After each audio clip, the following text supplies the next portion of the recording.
In the history of crime, few killers have left behind such a chilling legacy as the man who called himself Zodiac, a murderer who played with the police, taunted the media, and struck fear into the hearts of millions. Imagine a city paralyzed by terror, where couples feared going out at night, and detectives worked tirelessly to decode cryptic messages from a faceless monster. A killer who didn't just want to murder, he wanted to be remembered.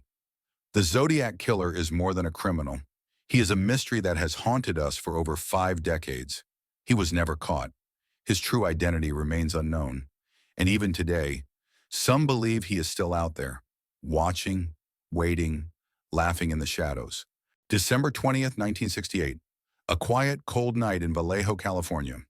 David Faraday, 17, and Betty Lou Jensen, 16, were high school sweethearts. That night, they had planned a simple date, just to drive out to a secluded spot on Lake Herman Road, a place where young couples went to escape the world, to be alone, to whisper sweet nothings under the starry sky. But as they sat in their car, unaware of the fate awaiting them, another vehicle pulled up. The engine rumbled for a moment before the headlights turned off. The figure inside stepped out, moving with eerie confidence. A gun gleamed in the moonlight. What happened next was swift, brutal, and merciless.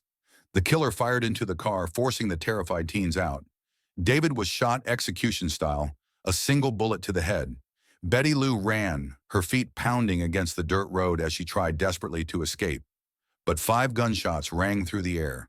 She collapsed just 30 feet from the car, dead. This was no random act of violence. The killer took nothing. He left no obvious clues, no fingerprints. He killed with precision and purpose. This was the work of a man who had done this before, or planned to do it again. And he would. 7 months later, he struck again. August 1st, 1969. 3 major newspapers, the San Francisco Chronicle, the San Francisco Examiner, and the Vallejo Times-Herald, each received an almost identical letter. The letter began with a phrase that would haunt the world forever. "This is the Zodiac speaking."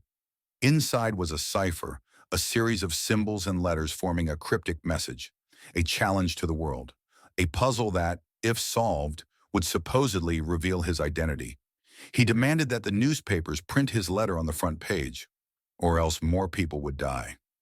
The Zodiac wasn't just killing, he was playing a game with human lives.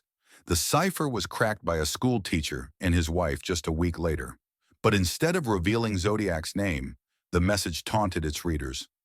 "I like killing people because it is so much fun." Zodiac wasn't afraid of being caught.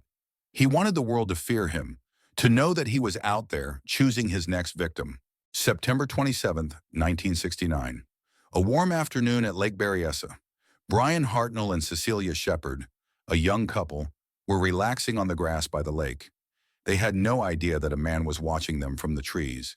Then he appeared, a tall figure dressed in black. He wore a hood like an executioner's mask, with a strange symbol drawn on his chest. A white circle with a cross through it, the Zodiac Killer's mark. He pulled out a gun and told them he was an escaped convict. He needed their car.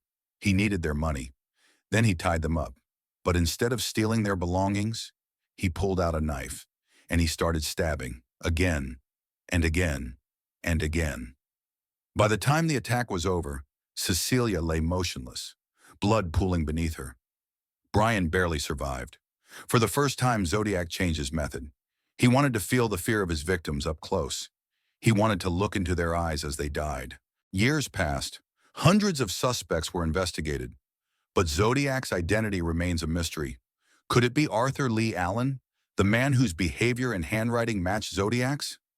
DNA evidence ruled him out. Could it be someone still out there? Someone who has blended back into society, reading about his own crimes in history books? Or could the Zodiac Killer still be watching, smiling in the shadows, knowing that we will never truly find him?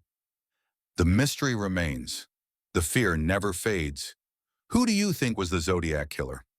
Leave your theories in the comments below.